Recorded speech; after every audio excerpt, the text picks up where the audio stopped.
Good afternoon, everyone. I extend a very warm welcome for everyone who has taken out time and joined us today for this webinar on India's clean energy transition, which has been a subject that has been which has been very closely tracked by Mongo Bay India for several months now. This is, in fact, a second episode in the series of webinars that we'll be hosting on the challenges, opportunities that the sector is facing in the country. In today's program, we actually aim to discuss in detail the challenges and that a vast and diverse country like India is facing in securing funds for this ambitious renewable energy program that we have, 450 gigawatt by 2030. We actually want to discuss in today's program the roadblocks that the government and the developers are facing in getting low interest finance for the ambitious solar and wind power projects. We are looking at 280 gigawatt of solar by 2030 and 140 gigawatt of wind over the next 9 years.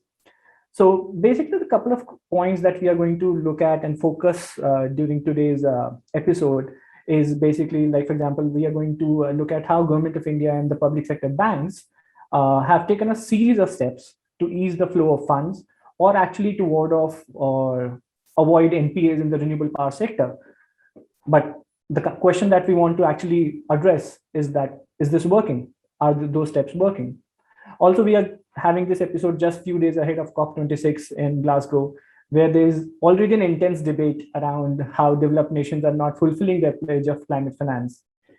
To take this discussion today, we have actually a stellar cast of experts. We have Vibhuti Garg she's the India lead of Institute of Energy, Economics and Financial Analysis.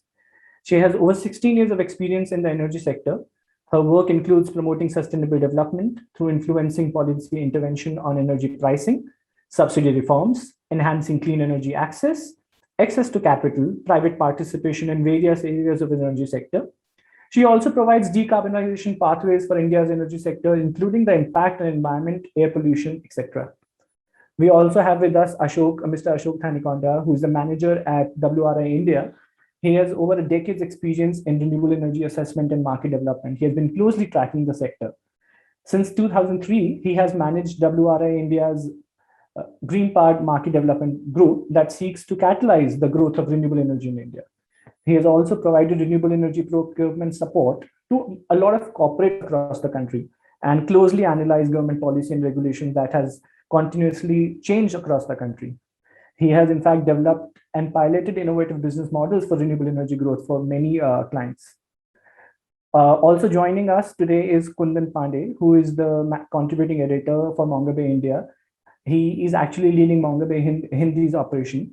He's a journalist with over 12 years of experience, and throughout his career, he has written extensively about energy transition, environment, agriculture, land rights, tribes, and natural resources.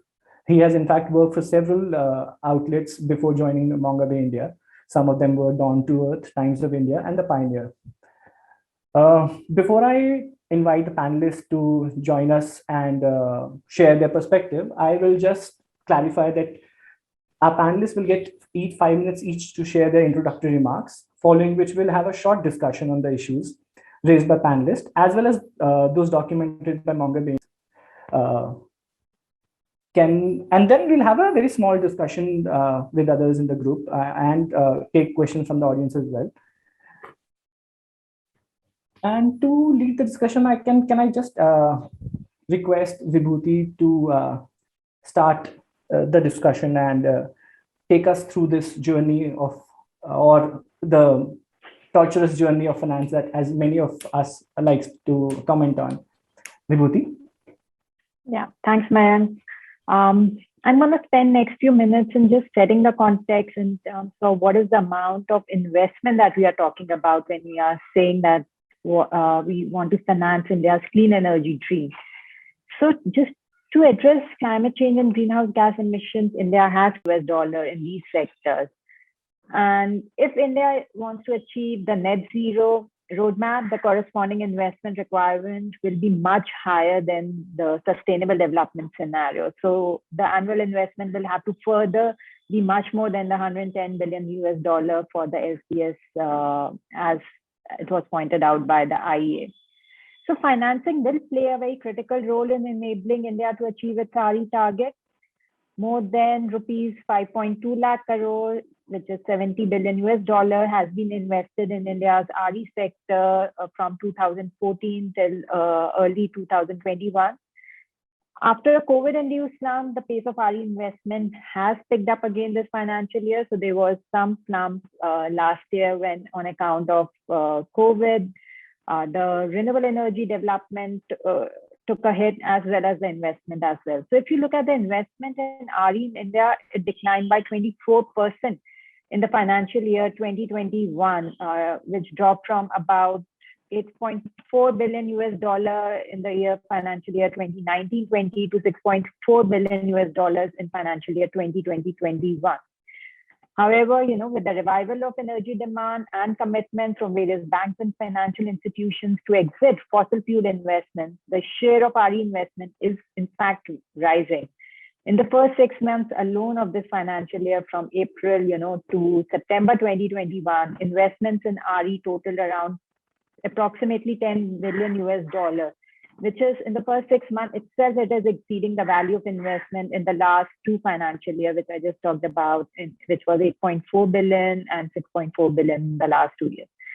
So until recently, if you look at the trends, the renewable energy investment was driven more by the private sector banks in India, but public sector banks are now increasingly increase their lending to the RE sector. So State Bank of India lending to RE projects has increased to 319 billion Indian rupees, which is equivalent to $4.2 billion, or it is 1.5% of the bank's gross loan assets.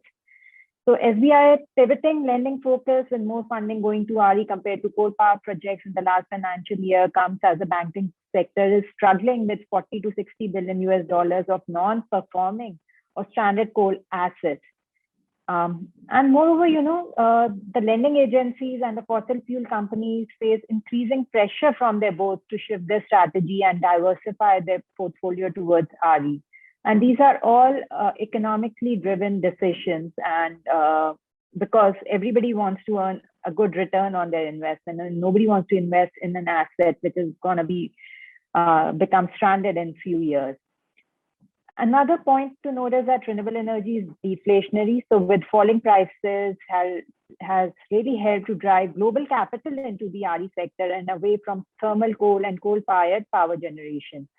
IES predicted that the levelized cost of solar energy will fall from around rupees 2.6 per kilowatt hour in 2019 to rupees 1.1 kilowatt hour by 2040.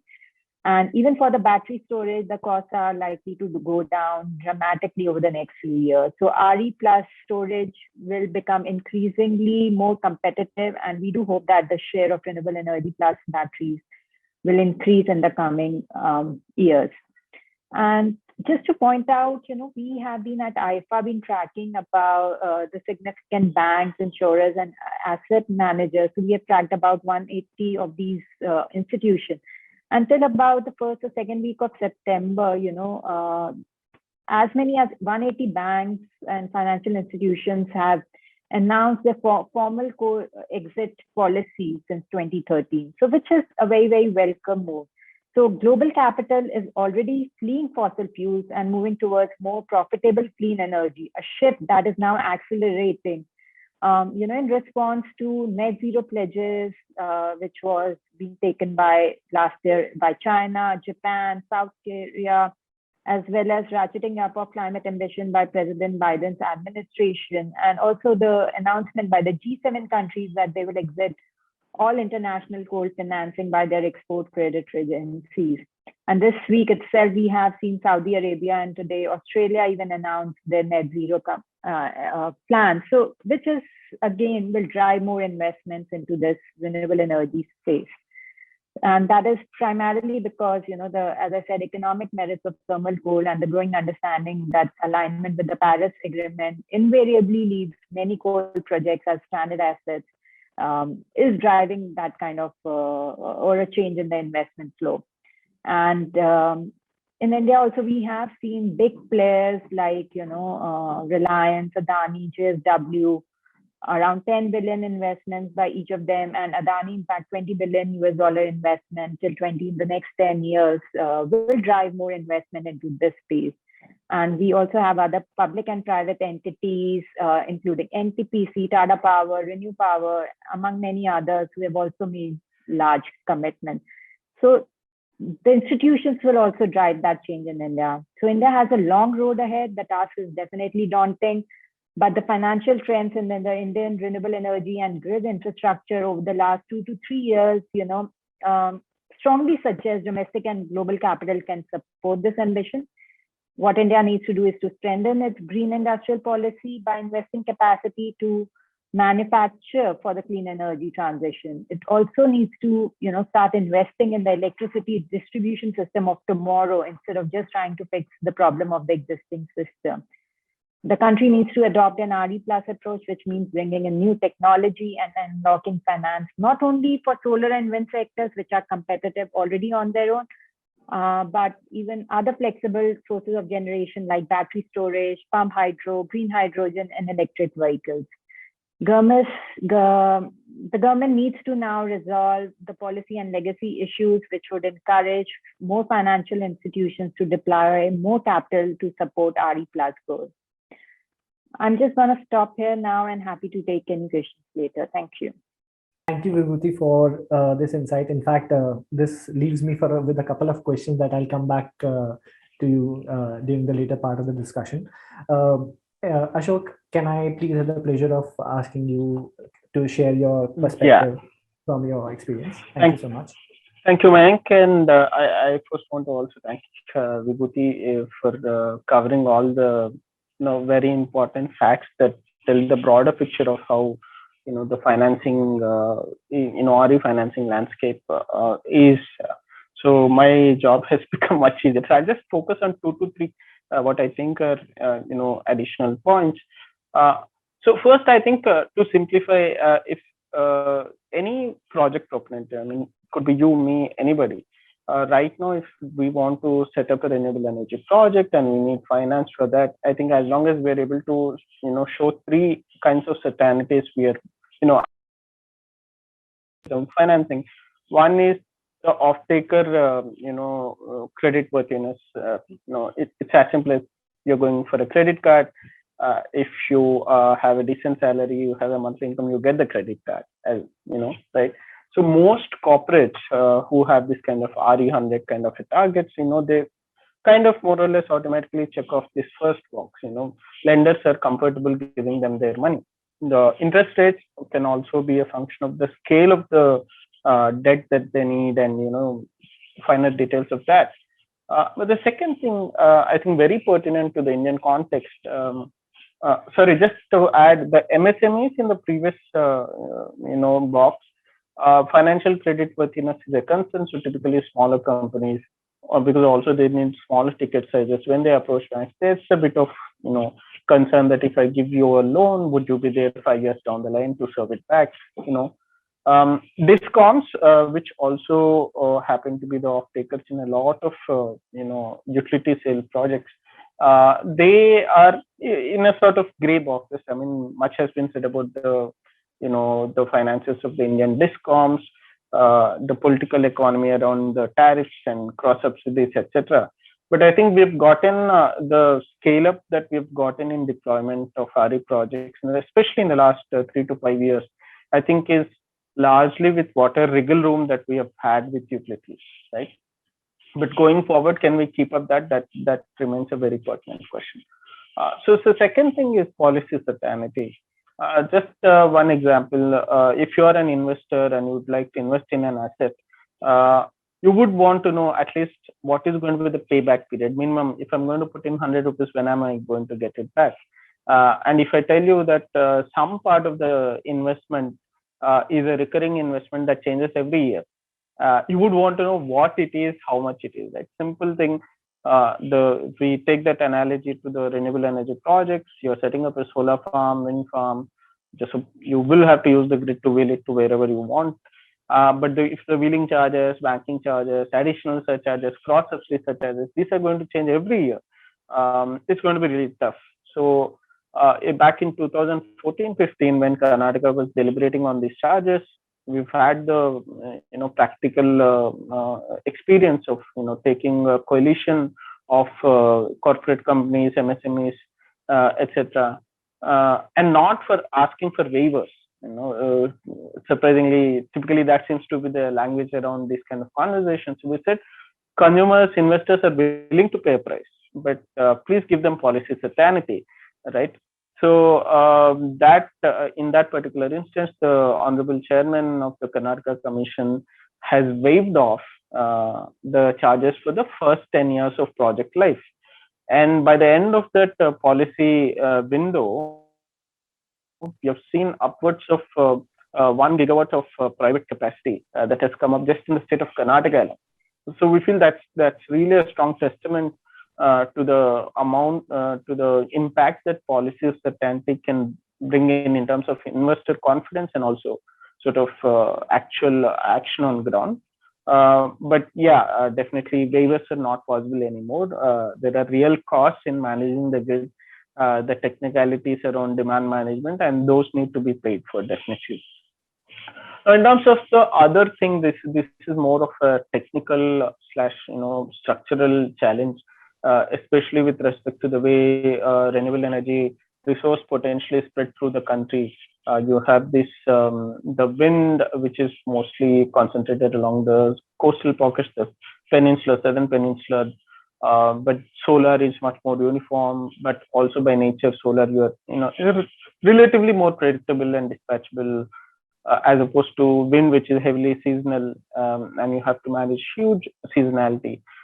This is where definitely things like the green energy corridor, where you're trying to build these highways of renewable energy transmission that can take off any kind of seasonal demand and sort of dispatch it to the demand centers and the country come into picture. So those are some things which have to be negotiated. But if your project, if you are a project proponent, and if you are able to show that your project is unaffected by any of these three things, I'm fairly sure that you're going to get the money, right? So I feel we have exhausted the low-hanging fruits in terms of what corporates can do on their own, what DISCOMs could have done, with reverse auctioning, the kind of volume that they were able to manage on their own, without actually worrying about backing down of already stressed thermal assets, right? So I feel we are at a phase 2 of renewable energy transition, where these individual sort of packages that different actors could pursue right now, they are not just enough anymore, and you need something much more systematic. So some of these things are, we feel that utilities will start playing a pivotal role right now. That what was pioneered by corporates, the renewable energy space so far, it will have to adapt to the reality where utilities take the driving seat and they kind of innovate with tariff structures, demand management, storage investments, and so on and so forth. Thank you, Ashok. Thank you so much. In fact, you have made a couple of very interesting points, which we have already noted down in a question round for a question round. Can I come to you now, Kundan? For those who have just joined us, Kundan Pandey is the one who heads Monga's extensively covered the clean energy sector. Over to you, Kundan. Thank you, Mike. Amid the question who will finance India's energy transition, I would like to highlight the expenditure part, the intent part of RE landscape, because we are very close to the deadline of 2022, the 175 gigawatt of renewable capacity we had already planned. At least 7 years of effort and journey is behind, and it is enough to look back how our commitment was reflected in our own action. So First of all, the budget estimates versus the expenditure. Government of India since 2016-17, Government of India has been announcing at least rupees 5,000 crore in its budget speech. And what they have managed to spend is hardly rupees 44,000 crore. Means government had surplus of around 1,000 crore at least every year from their own commitment. So this itself shows that government, even all intention, the big dreams and ambition, they were not able to spend their own money, which was there allocated for that. And second is the taxation of fossil fuel. We know like price of petrol and diesel are skyrocketing in real terms. This change began in 2014 when the present government came in power. It introduced a paradigm shift in energy taxation, and with the claim that this will demotivate consumers to use less petroleum products. It will work as a carbon tax. But the big question is whether it worked as it was claimed. The answer is obviously no. And then the coal cess. The popular coal cess was increased, like it was rupees 100 in 2010, if I am correct. And this government increased it to rupees 400 per ton as carbon tax. And it was again collected to fund the renewable energy. What happened later? All the money went to fill the deficit emerged due to GST implementation. So here I find some sort of lack of clarity in government's own intention that way. And then comes the policy reform thing. What I find government has taken number of initiatives to promote private investors in terms of like 100% foreign FDI through automatic route and also the green bond. But I don't think they are overlooking the big elephant in the room. Like everybody, I have talked to Vibhuti as well earlier for my story and other experts. Everybody talks that discoms are now, they have emerged as a sort of problem, not as a solution in our total energy sector. And through several initiatives like Uday 1, Uday 2, they are trying to just rescue these discoms. This cash strapped and loss making discoms, but is it enough? I don't think after Uday 1, everybody thought that the problem will be resolved. Then after 4 or 5 years, we were in again the same situation, and now again Uday 2, as we were discussing. So I don't think they are they have political will to tackle the biggest problem in the room. So this is one thing, and the result is obvious. While talking to experts, I have realized that they believe that the rooftop solar ambition, what government of India has set for itself, the biggest obstacle was these discoms. They were not showing the sort of similar energy or passion for this target. So I think this was another example to highlight the intention part of the government. And one more issue, I think I'm just connecting dots, but I think experts will tell it better about the gap between rich and poor states. Those states which are poor in terms of energy consumption are doing poor in terms of pushing renewable energy. Take the example of Bihar. Its per capita electricity consumption was 332 kilowatt hour in 2019-20. It was lowest in the country. And the states like Uttar Pradesh, Jharkhand had a similar story.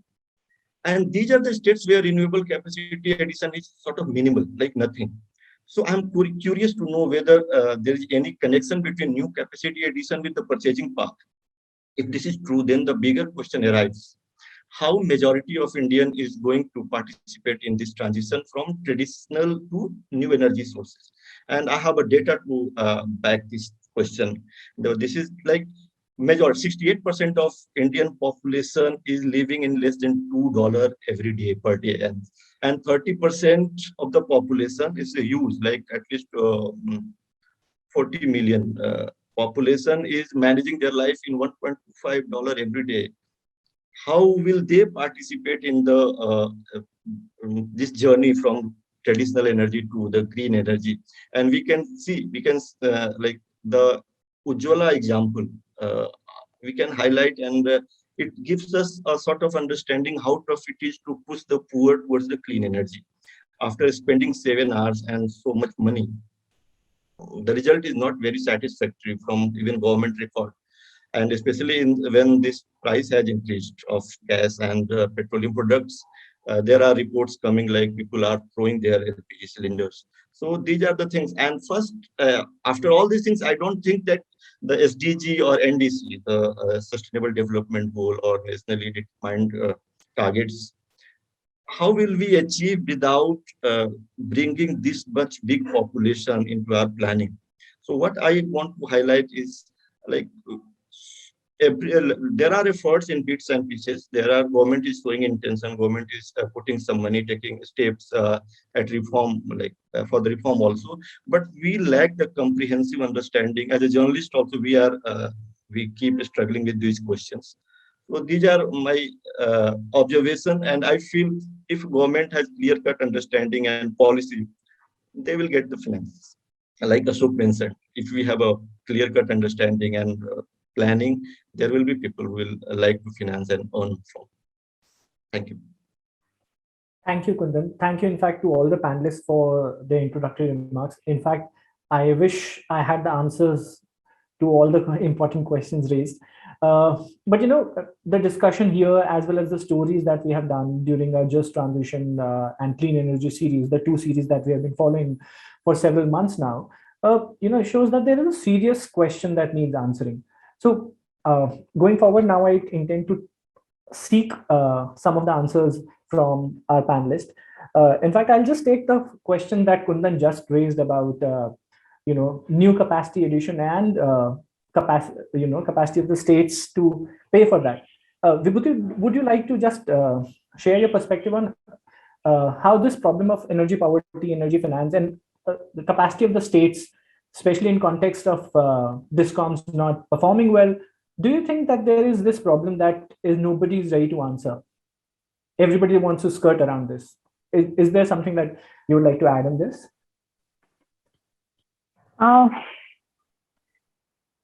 I just want to add that, yes, there is a crisis in terms of, lack of investment and lack of maybe policy certainty.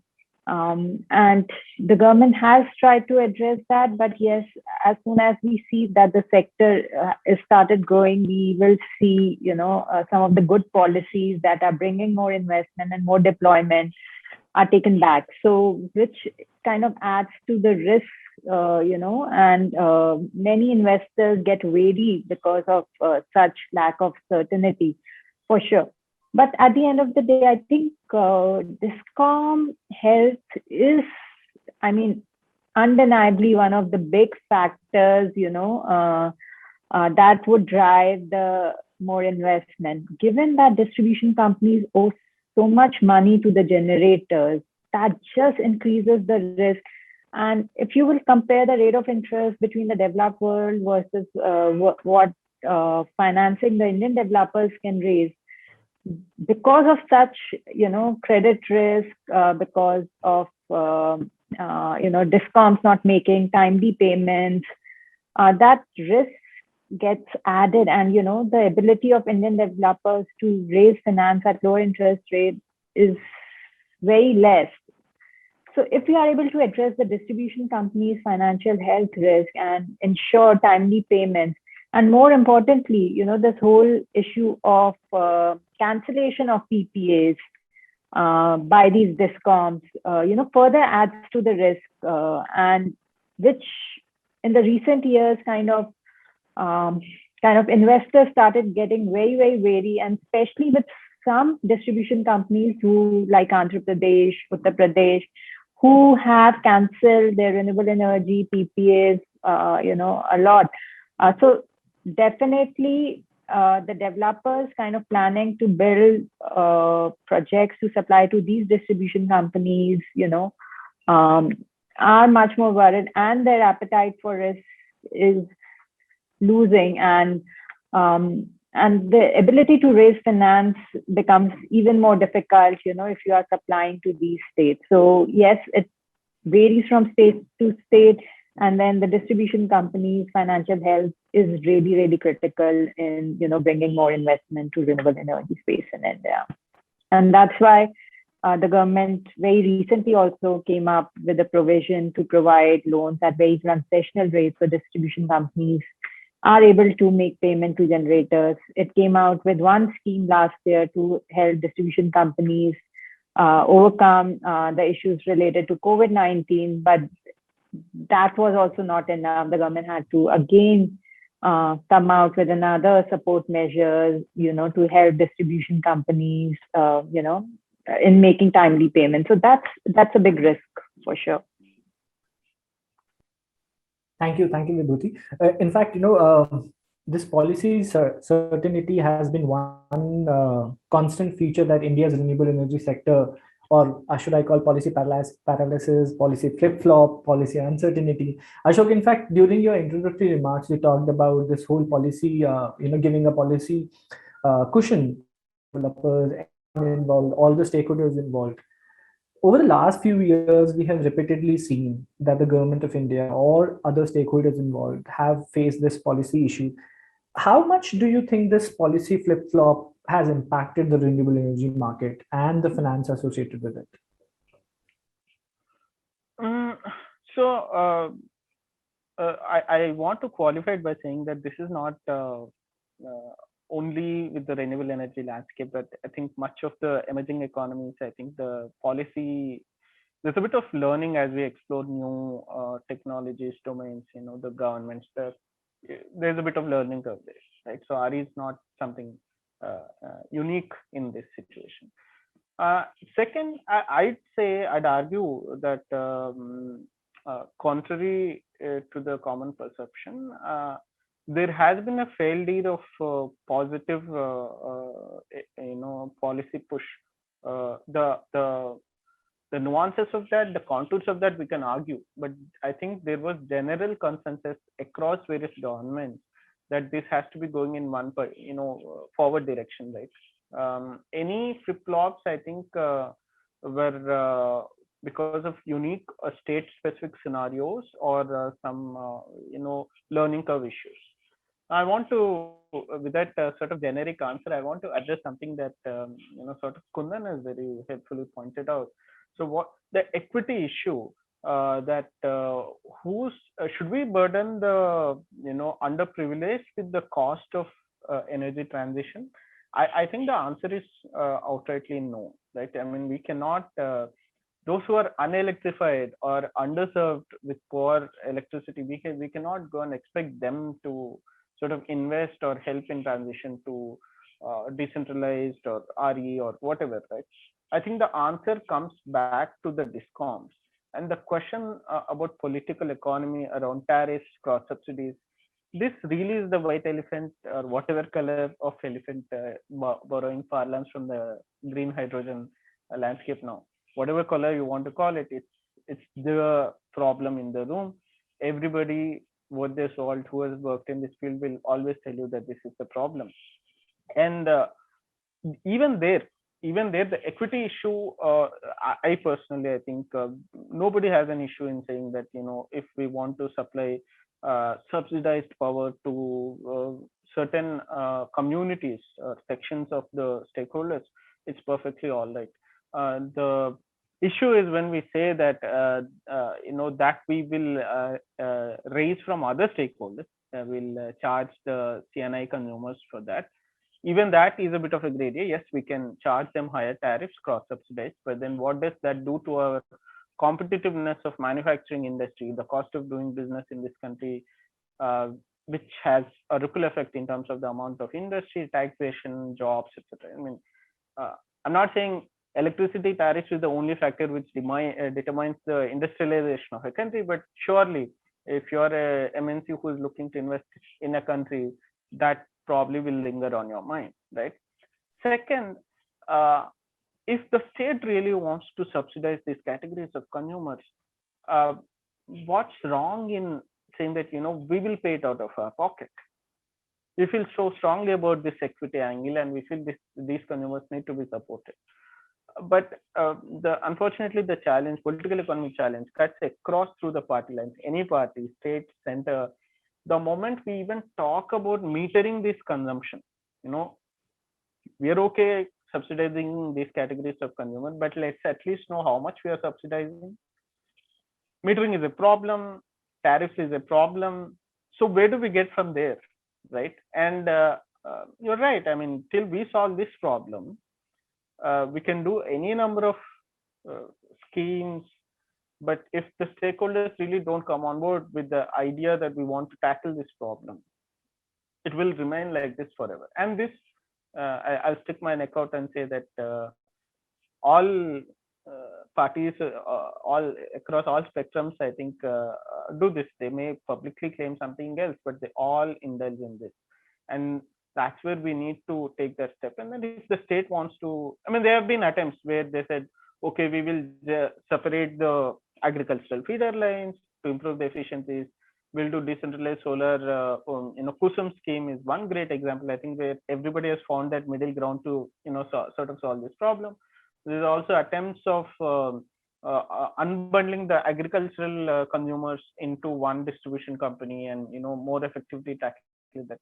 But I think all those attempts at indirect ways of just showing that, okay, this is the amount, let's put a number to this. This is the amount of subsidy we want to give it. Who wants to pay for who needs to pay for that, and how will come much later. That's where really the problem is.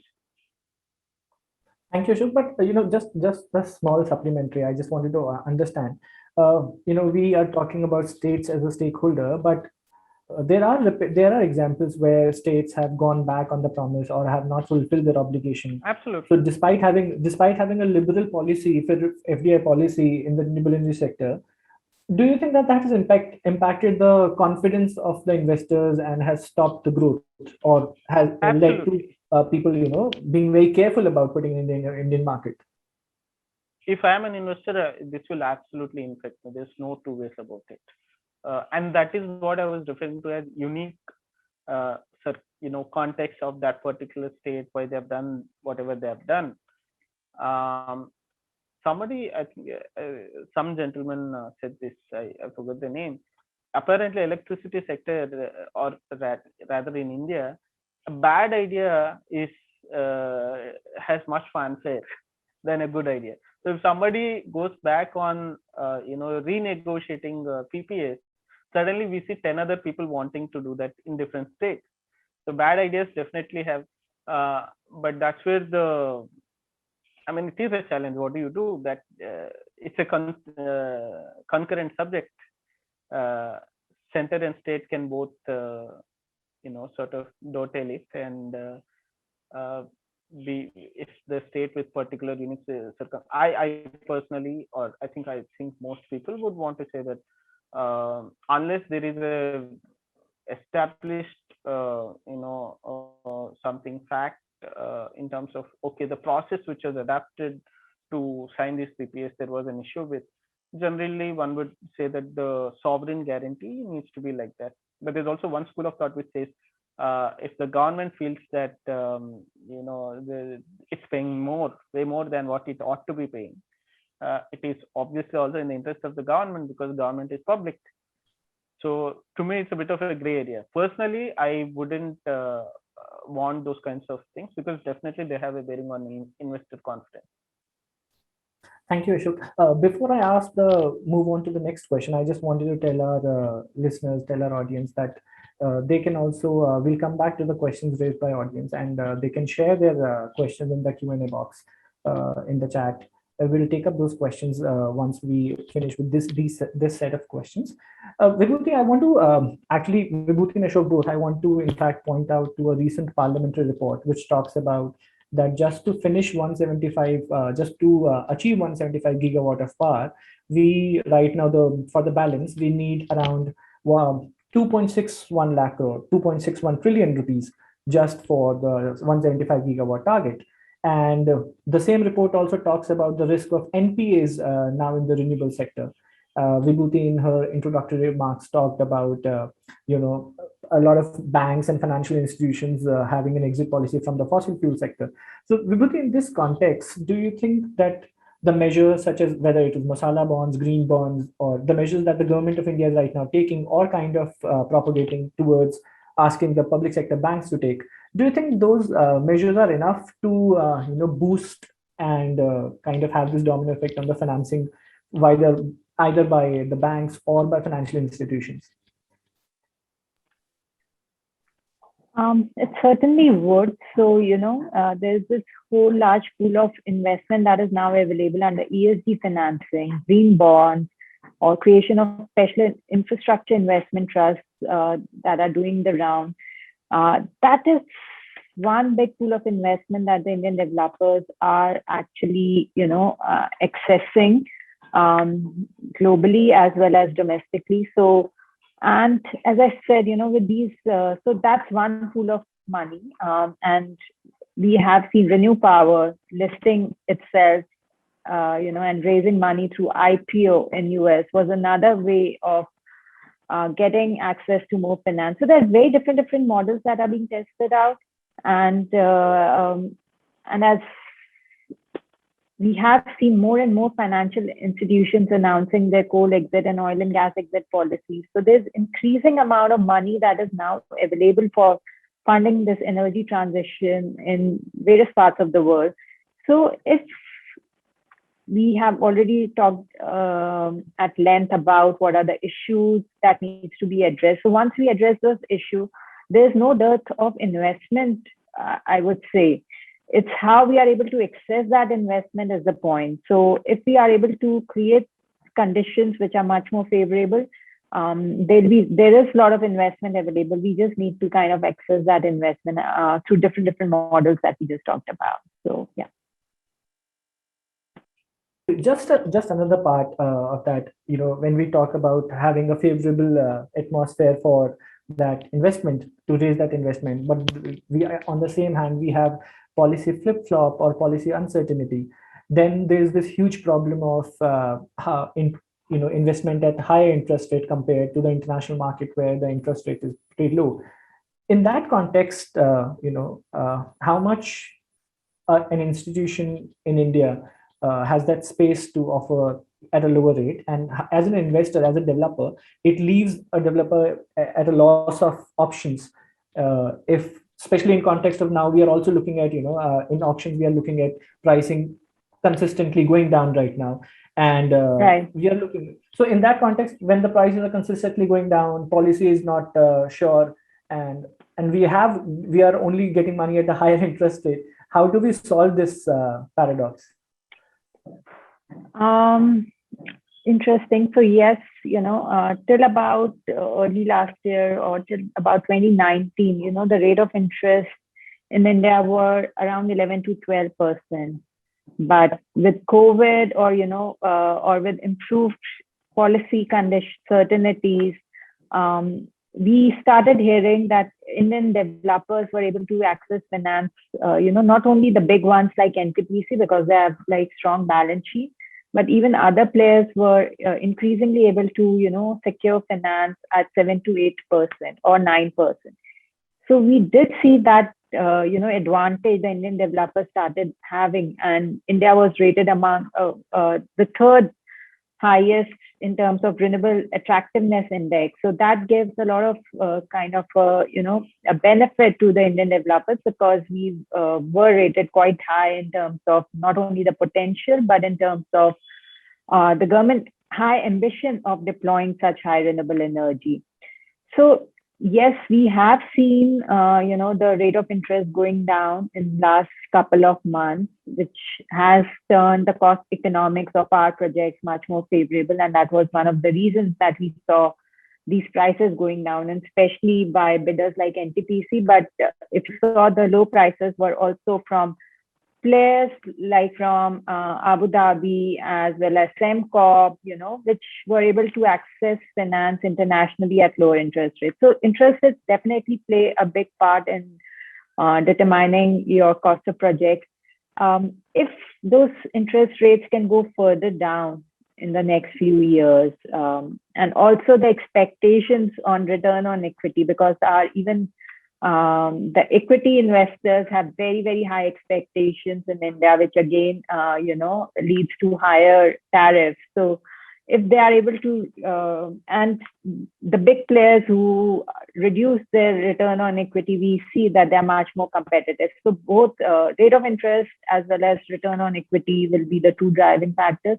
And in the next few years, it is expected that the Indian players will be able to access, especially the international capital, at lower interest rates.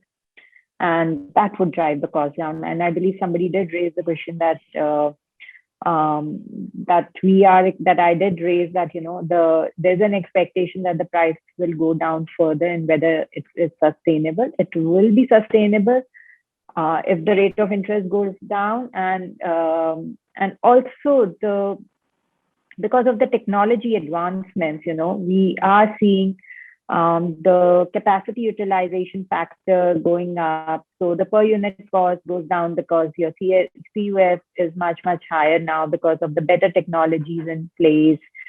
We have seen a shift from mono to monoPERC to now bifacial modules that are increasing the utilization factor. So definitely these are some of the underlying factors that will drive the overall tariff down. So, and that will make it sustainable over the years. Thank you, Vibhuti. Your confidence is actually very infectious and very helpful. But just to take this forward, Ashok, when we look at ultimately banking institutions or anybody providing money, ultimate question is of the bottom line, that ultimately at the end of my investment, how I am going to get the return. So if you look at the fossil fuel industry, the rate of return is actually is faster compared to the renewable power sector. And add all the uncertainty things. Do you think that there is this, the Indian financial industry, leave aside the international international institutions, do you think the Indian financial sector is ready to have that kind of weight or have that kind of patience for slow return, definite return, but slow returns from the renewable sector when they provide finance, whether at the low rate or high interest rate? That is another question altogether. The patience with capital, I think, see, it's both on the supply side and demand side. I think finance has a peculiar connection with its volume, right? Typically, you tend to see that the greater is the finance one stakeholder is able to bring in or offer, they tend to have a much longer view of things. So to give an example, if there's a pension fund that's going to invest, and they would probably be very happy with a sovereign guarantee of 30 years, right? Like I'm very happy. I just need, for me, the safety of investment of my stakeholders is paramount. So I'm okay with little IRRs or whatever, but as long as I'm going to get it back in 30 years. But slightly more adventurous equity players, like Vibhuti was saying, that if they're like willing to take a bet and they're going to look at some sort of midway returns, they would probably be somewhere in midway, even in terms of the tenure of expectations. Would probably, I think even PPS, I think this is by far reflective of even the nature of PPS. And initially we used to look at this 25, 30 year long FITs, and then flat tariffs and whatnot, and then later the reverse auctions started, etc. Even in private spaces, between private IPPs and consumers, we started seeing now 10-year PPA seems much more comfortable option, and that wasn't the case before. Initially when started, even a rooftop solar PPA, they were looking at 25 years, right? So right now the tenure has come down, because I think both parties have gotten comfortable with the technology and they know that this is when the money is going to come back. But I think patience with whom is the question. With an MSME, right now, I don't see anybody willing to take that bet. In fact, all of these financial flows we've been talking about, international finance, etc. So remember, I think we have to understand that there's always going to be big 4 or 5 in any sector that are going to be able to occupy that space of moving and shaking the sector, they will be probably best placed to access international capital. Apart from the institutional investors within India, but the moment you have an intermediary in India, they add their own markup cost, and hence the cost slightly goes up, right? So probably domestically, when you're looking at MNCs with operations in India or Indian conglomerates, maybe they are placed midway where they can access money, whether from abroad or India, and they are able to look at this medium-term contracts. So the challenge is always with the MSMEs. But one example we have seen is SBI when they have. Sorry, am I not audible? It will be helpful if you just speak a little louder, Ashok. Okay, I'll try. So I think SBI, when it was rolling out these rooftop solar loans, so backed by IFC, I think the second round of it, they were really comfortable because they knew they had all these medium-sized companies as their clients, and they instantly rolled out these loans. Probably 1 or 2 years, they sort of rolled out all the portfolio they had targeted, right? So I think as even Indian banks get more comfortable, they will be okay with long-term low interest or short-term high interest thing. But the question is for whom? The cream is always served.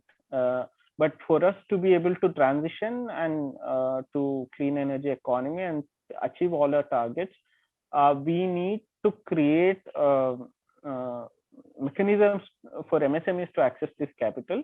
And if they're not able to do on their own, I think DISCOMs should be a great intermediary.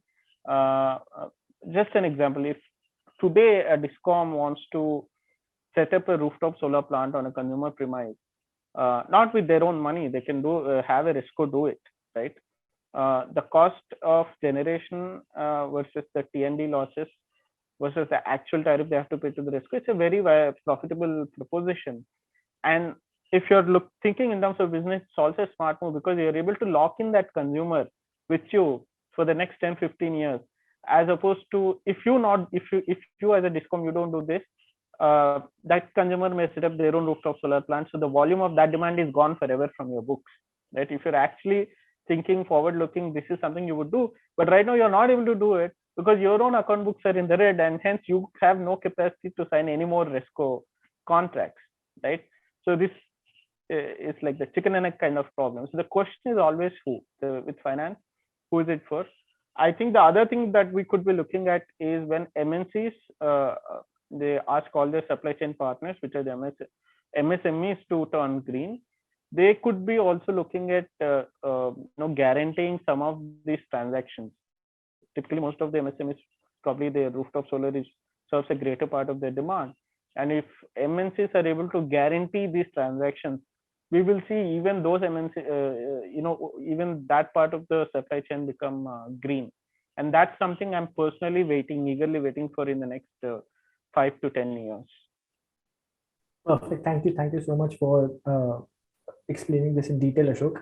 In fact, Kundan, I want to actually come back to you and discuss, as you pointed out, that a lot of other funds, when we are talking about renewable energy, we are forgetting a lot of other stakeholders involved and a lot of small niggles. For example, when we talk about green power, we forget or we generally ignore the discussion around the transmission infrastructure. So you also spoke about health of DISCOMs, and about how they owe a huge amount to power producers. In such a scenario, how do we deal with the evacuation of power? How do we deal with this DISCOMs? How do you look at this whole issue? Yeah, Mank, we all know that this journey has to happen. Nobody is going to stop this transition from traditional to the new energy source. But the thing is, how fast and how efficiently we can do this. So I think I talked to one expert about PMUI. Again, I'll mention that example, and he said that I support this scheme and I believe the intention was good. But what happened? We set the target first, and then we were putting all our effort to just achieve that. So after even reaching to more than 8 crore of beneficiaries, we are not able to ensure that they are using the clean energy. So the same thing, we know the problems. We know the problems in transmission. We know the problems related to poverty and energy access. We know now, like MSMEs, what kind of problem they are facing. So it's a but obvious, like any rational mind will say that all stakeholders should sit together, discuss the thing, and even uh, we know that energy is in the concurrent list, and then there's a problem of PPAs, how states are just getting going back from their commitment. I think this government is thinking and organizing number of meetings on GST, which is a sort of confusion between state and center, and they are trying to handle it. So this is the only and acceptable way to just ensure all stakeholders should sit together, discuss the challenges for the foreseeable future, what can happen, and then they can discuss it together, resolve it. And these are the way. I think there is no other way to this. Thank you, Kundan. In fact, to all our panelists, I wanted to flag another thing. During over the last 1 year, Manga Bay has more than 1 year now. We have had a special series on just transition where we're looking at transition from coal-based power to especially clean energy and what happens to the communities thereon. So when we talk about shifting from coal to clean, a lot of times we ignore, as Kundan said, the lowest possible person in the discussion. And do you think that when we are struggling to even get money for a lot of such projects, what happens to the money that is required for the rehabilitation of the people involved in the whole ecosystem? Whether that transition, clean energy transition, may happen in terms of projects, but what happened to the rehabilitation of the communities? I know it's a from we are moving just a little deviation from finance, but ultimately it all boils down to the money. Any of the panelists who would like to take this? Yeah. So I would like think, to, yeah, Ashok, yeah, go please. ahead, please. No, Ashok, please. Okay. Yeah. So I think the cost of human suffering has been forever undervalued in any sector, unfortunately. And in RE also, I think these concerns have been increasingly pointed out. Definitely, they have to be accounted into the cost of this rehabilitation and whatnot has to be definitely accounted into the cost of projects, cost of doing business. I think in hydro, it's way more pertinent and way more, very well established. I think with renewable energy, it's a case by case basis, depending on where when I say renewable energy, I'm talking about the non-hydro RE, solar and winds of the world. There are definitely, if not rehabilitation, the impacts of these projects on the socio-economic conditions of the people living around. And in a lot of cases, even we've seen, I'm just adding another angle to what Mayank has pointed out, that even the idea that, these are just grasslands where we are setting up solar projects, that, but, these are not just grasslands. These are, those are also a key part of a biodiversity, the ecosystem, and we need to have, uniquely safeguard them. It is a bit challenged. I think international institutions, the ADBs, World Banks, IFCs of the world are increasingly incorporating these concerns through the ESG lens that Vibhuti was talking about into their lending programs. I think, though, that this is definitely not going to be a perfect world, unfortunately. There will always be, I mean, even this last line is from me more of a philosophical this thing, that so far we have not found any perfect solution for anything. You take solar, there is a problem. You take wind, there is a problem. Nuclear, definitely there are concerns. Anything that one looks at, this harmonical, balanced solution that harms nobody. I think probably there'll be one philosophical quest only. I think I have no answer to that. This is more of a reflection. Kundan? Basically, I had a discussion. The same question I asked one expert, I remember, and what he like. My question was, see, based on your reportage, we have seen we are thinking of rehabilitating people who are living in the near to mines, near to the coal areas, which are very important to produce energy for India, and they have been sort of supplying energy to the country, paying their cost on like sort of on life, on air, and the other things. So, and nobody has even thought about that initially. Like they are supplying energy to Mumbai or other industrial part, and their life is so like not very much up to the mark. So this is the idea like appeared with the renewable energy, that there should be transition and there should be just transition. So this is the first time, like in last 5-10 years with the renewable, the journey has begun that people are asking that we also want our stake when something is happening at the energy front. So there is no solution, but one beginning has happened, and we should be very much happy with that. Thank you, Kundan. Vibhuti, I'll come back to you for the last question before we open up for questions from audience. During your remarks, you talked about how the stepping up of the big ones, the big players of the Indian market, fossil fuel market now turning a green leaf, how that will bring a lot of consolidation in the market and a lot of growth. One, I just wanted if you can expand on that a little. And so I have this question, which is we have been discussing this question within our team as well. That what about all these green energy projects? Are we even talking about looking at insurance for these projects against climate disasters? Because that is a reality, and a lot of our clean energy projects are in areas which are prone to such disasters. So just these two before we take up the question from audience. Thank you. On the first question on the these big players, I think that's a very welcome move in the sense, while there is a fear that consolidation will happen and are we going to end up in monopoly or a duopoly kind of a business. No, that won't be the case, because these big players might definitely acquire few of the players, but it won't be like they'll be the single players operating in the market.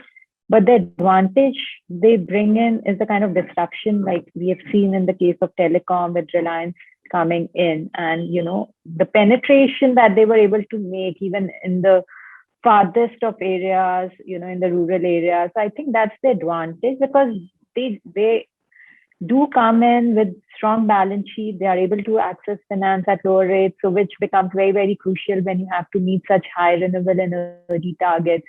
And the kind of investments they are able to pump in, the kind of equity as well, is with these players. And for example, in case of Reliance, if you have seen, they have done a very strategic move. They have been kind of their entrance is delayed, but it's a kind of very welcoming in the sense that in the last few weeks itself, if you see the kind of acquisitions Reliance is making, whether it's on module manufacturing, whether it's on electrolyzers, or on even for electric vehicles as well. So they have these 4 giga factories which they're planning to do, and they are tying up or acquiring companies from which they can really help in getting their technologies to build in India. So having the best of the technologies, having the ability to build that domestically also will bring in much more the employment that on the aspect of just transition that we were talking about.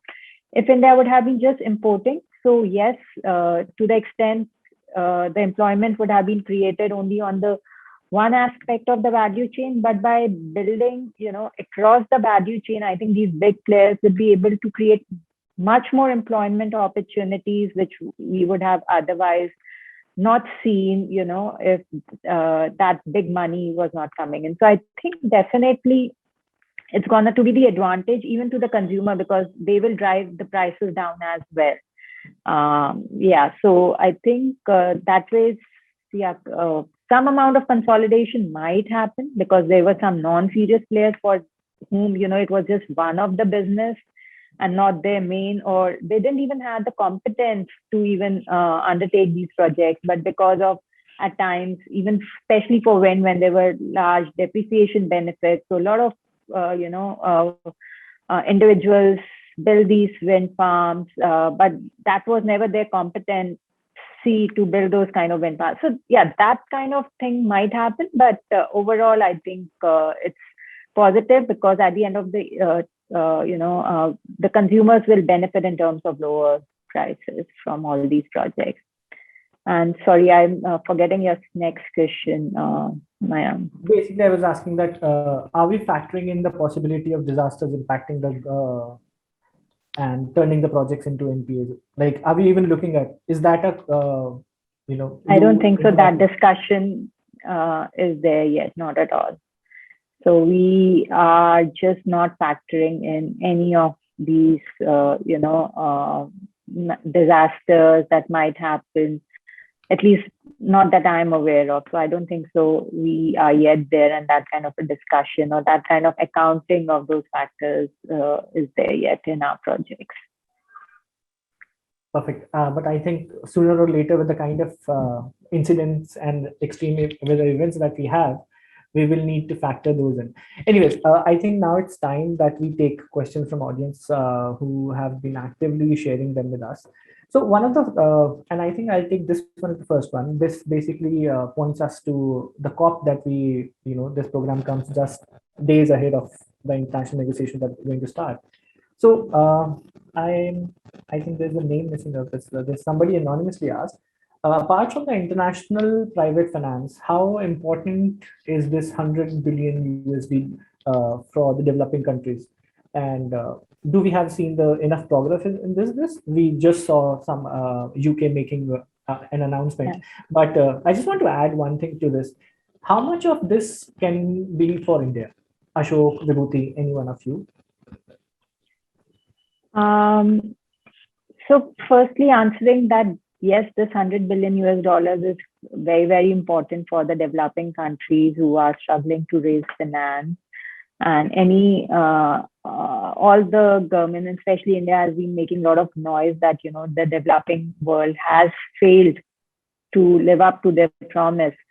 And, last year, they did raise the financing to 70 billion US dollar, but before that it was ranging in 40 to 50 billion, so almost half of what they had promised as part of the Paris Agreement. But definitely, and what they have been doing is just kind of rephrasing, and just every year they kind of commit, but we are not seeing that happening. So definitely, when this money comes, and this money will come at a very low interest rate cost, because it's going to be backed by government to government securities. So that definitely, will help in bringing the much needed push, and especially to the newer technologies, which are not yet competitive, I would say. So that kind of easy access to finance at lower interest rates would help definitely benefit all these developing countries to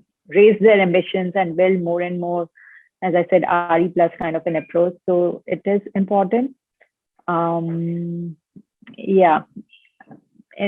Sorry, Mayank, I'm just having a brain fog. I think you did raise another issue to this as well. I just wanted to basically ask that how much of that pie from 100 billion USD?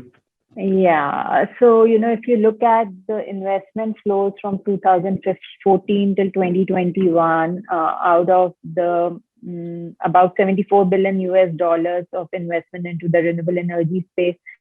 So investment from abroad, from international capital, was only to the tune of 10 billion US dollars. So which was total investment coming from international players as per the DPTI, data. So I think it's not much. So the share is low in terms of the overall money that is coming out of this pool to India. But I don't have a very definite number, but that's my kind of reading from whatever I've been seeing in terms of international capital flows versus domestic capital flows to renewable energy sector in India. Ashok, you wanted to add something to this? Yeah, I was just going to say I don't have that number. And like always, I'm going to lean on what Vibhuti said with the numbers, definitely. But I think uh, personally, this has been a sort of very passionate cause for me, that now that I could go around and convince this developed world to give us more money. But I feel just the equity angle of it is so very clear that they ought to be doing way more than what is needed. And it's also, in a sense, the tragedy of commons, that the actual cost of abatement of carbon is way more cheaper in the global south compared to the global north. So if probably this is definitely better for them also, if we all were to look at this as one giant shared home, which is what it is. And it's very unfortunate that the domestic economic concerns and political concerns override this year after year, and we don't see all these words backed by action, at least not proportionally. There's definitely some activity, but not enough to be writing home about. And I in this context, it's also important to underscore that the necessity of the fact of this capital may not be in sectors which are de-risked, right? Like I said, if you have a project which guarantees all these three kind of certainties, one could argue that I actually don't need international, this sovereign to sovereign kind of capital flows for that. The private sector can take care of it already. So a lot of times the importance of this kind of money is also in de-risking new technologies, in leapfrog technologies, or some systemic bottlenecks. For example, it could be this green energy corridor, which we need, like, sort of a bottleneck, that kind of things.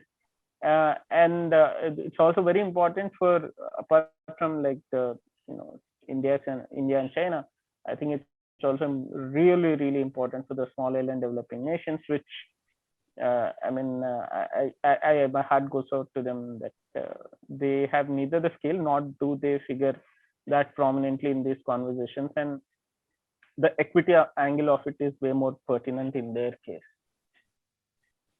Thank you, Ashok. In fact, now I'll take a break from finance questions, because we have two questions which not exactly in finance, but a little okay. For example, we have one from Pushkar who is asking, are we going to talk about electric vehicles? So basically, that how much electric vehicles are going to be part of this clean energy revolution?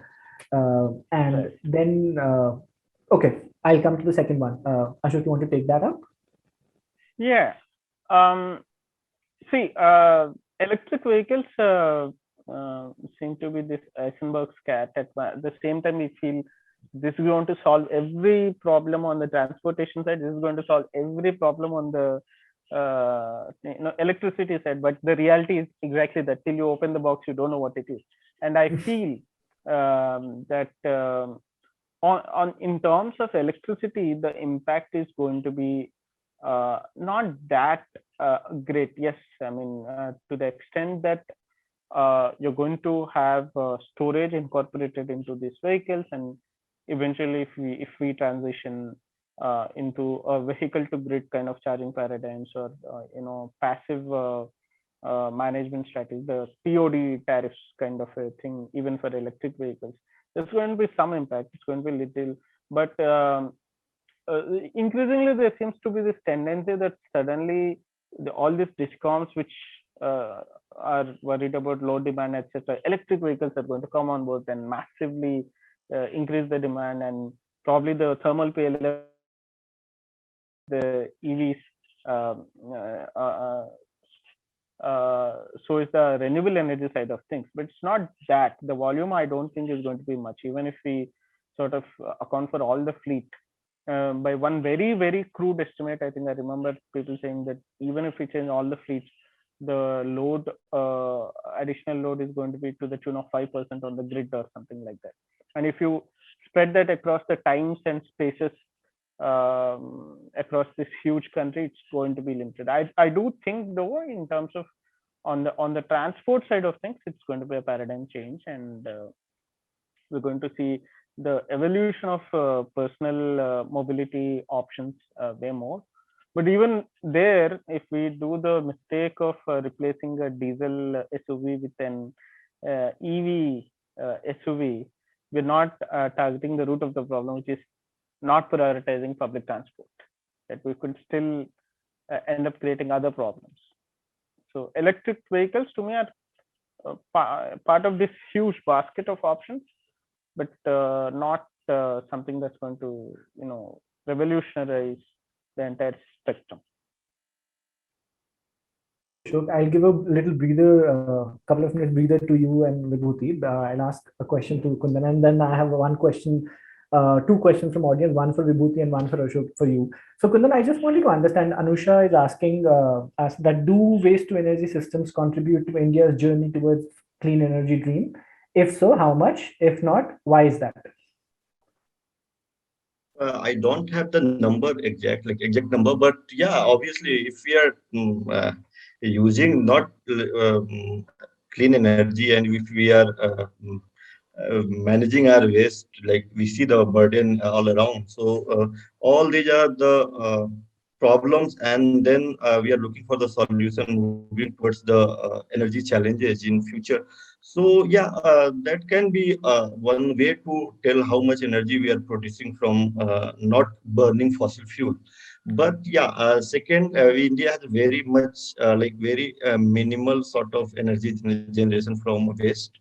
So far it is not significant, and government is planning, and they are taking a number of steps, but we don't have anything concrete to tell as of now. I'll just add to Anusha. I'll just add to what Kundan has said. In fact, there is quite like nobody wants the waste to energy systems in their backyard. So everybody wants waste to be used for generating energy, but nobody wants it there near them. And in a country like India, it is very difficult to find places where there is nobody. So we have, and there is also a problem of untested technology and pollution. So that is why waste to energy is part of the dream, but not the significant part of the dream. This is what our, like Kundan has written stories about, we have written stories about this. So this is our reading of it. Vibhuti, in fact, your point about big wigs has got a question for us from Kiki Mehra. She's asking, the problem with large players is that they manage to bend and twist laws in terms of land, forest, and biodiversity. In such a scenario, how will you ensure that just transition takes place? And we have seen this when consolidations happen and how rules are changed. Not taking anyone's name, but it generally is a, how this is how it happens in every sector, whether it is telecom, and it's not just the story of India, it happens across the board and across the world. So would you like to have a go at it? I think this issue definitely makes easier maybe for the big four, but any player who wants to build that, they might have to undertake that. So I think it's the problem of just transition has to be ensured across, whether it's a big player like Reliance or Adani versus any developer building any such capacity. So I think I'm just gonna kind of dealing that with the big versus any small. So the issue of just transition has to be dealt properly, and I believe there have been a lot of concerns and there's a lot of movement. This whole concept of just transition is fairly new in India, and there is a lot of noise that has been created that there's enough representation of the people who get impacted and their voices get heard and their interests are taken into account while designing any new projects that are being replaced, from coal. In fact, I read a very interesting paper. I was asked to review that. So, worldwide, and especially ADB is facilitating closure or early retirement of these coal-based plants by providing some amount of financial support. And this is most for Southeast Asia and not for India. But there's a general consensus that, if lending institutes like ADB or World Bank support this kind of decommissioning of coal plants. So I think there are being conditions that are being laid out that this is being done in an unfair manner. where the interest of these power developers who knowingly have developed these plants and with the negative impact these plants are going to create, they are being compensated for those closure and not the real people who get impacted. So there are certain conditions that are being now asked to be laid out as part of, representing the concerns and interests of the people who get impacted because of these early closures or retirement, and their voices are better represented. And whenever compensation happens, it does not go to the developer alone who have, knowingly invested in a project, which was doomed to be a stranded asset, but the people, there should be a mechanism to kind of compensate the people who get impacted. So hopefully, there'll be better representation of their interests. And whenever this kind of a transition is happening, even now, and especially the impacted people are compensated well and their interests are being taken care of. So I think that goes across any player who kind of is part of this energy transition mechanism in India and elsewhere. Thank you, Vibhuti. Brings me to the last question for today. We have this one from Mr. Sugata Dutt. Sugata is asking, curious that if and how greening of supply chains will help. Ashok, would you like to take this? Yeah, please. Yeah. So definitely, I think it's very important. So there's a lot of hype around net zero conversations, and I feel it's not as easy. I mean, to make it, any demand system completely 100% green with the way things are right now. But in the existing paradigm, only big players tend to be easily able to transition to the clean energy, this thing. So I feel supply chain finance definitely is important, because otherwise MSMEs cannot they do not have the capital to invest in these assets on their own. Neither will a third party go invest on a rooftop. I'm taking rooftop solar because it's an easy example, but neither do these rooftops. IPPs are going to go easily set up a system on their factory, but they're doing business with a brand that's going to be there for at least a considerable amount of time, and these brands have considerable clout in terms of money and technological resources, technical assistance they can give to their supply chain partners. So I definitely think MNCs or conglomerates, business conglomerates, need to aggregate this demand for clean energy. We have been doing this work in industrial clusters of India, but also with some brands as to how can they help their supply chain partners through a mix of technical assistance and some combination of innovative financial mechanisms to sort of transition, bring up all these MSMEs also with them into the clean energy space. And that is the tougher part. The other parts are easier. Where the MNC can announce and sign a deal, it's fairly easy. And I think even, again, my pet peeve is kind of cribbing about how easy it is to announce a target, either by governments or businesses. And that takes up a lot of the space in terms of social media or wherever. I mean, it occupies the discourse a lot. Very little attention is paid to the actual rollout and the nuances of actually delivering that. That is where the supply chain actually, it's a very important problem that needs to be solved. It's very important. So we have one more question. Sorry to keep everyone on hold. And there's one more question from Paras. Paras is basically asking that the part of this movement has seen a move to mega projects built on green promises. Many of these projects impact communities that have very different attitudes to development. There are local and indigenous perspectives that are frequently sidelined. In such a scenario, what are the ways that a critical reflection on global finance entanglement in green mega projects be explored?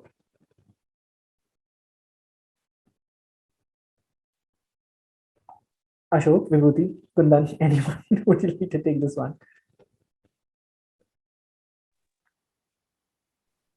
Sorry, I think I missed a part of this. Basically, Paras is asking that we are looking at a lot of mega green projects and which a lot of times ignore the local perspective and ignore the local concerns. So in such a scenario, is there a critical reflection we can take, especially in terms of global finance? If you're looking at international finance for such projects, do you think that there is an option for that? Do you think that there is space for that conversation? I think there definitely is that kind of space, and there is that kind of acknowledgement from the international financial community, which is where this ESG kind of paradigm comes into picture. So you could be making all the right noises and not be doing it the right way. You could not be very eloquent in explaining something, but you may be doing the right thing. I'll leave it at that. Yeah, Paras, I'll just add to this. We have at MongoDB, we have written a lot of such mega projects and explored where international finance was involved. For example, we looked at Bullet Project, Bullet Train Project, and a lot of other places. So there, to be honest, there are no clear answers. There are no honest answers, and sometimes there are no answers at all. So I'm sorry, we'll have to stop here today. Thank you for all the quick replies. But we are out of time, and I will actually encourage the participants and the audience members to we'll carry forward these discussions, and I encourage them to attend more of such webinars. We're going to have one every month. Next month, near the end of it, you can follow us, and we'll share these questions, and we'll share the details of the upcoming webinars in detail in advance. I just want to thank all the panelists for their enlightening views and for the discussion. In fact, it has given a lot of food for thought. Thank you, Vibhuti. Thank you, Ashok, and thank you, Kundan, so much. I hope this conversation has helped people involved and the audience members in understanding this complex issue of finance, especially in terms of our clean energy transition or the ambitious targets that we have. Thank you, everyone, once again for your time and patience. It was indeed very interesting to listen to all your views and understand the subject. Thank you. Have a good day, everyone.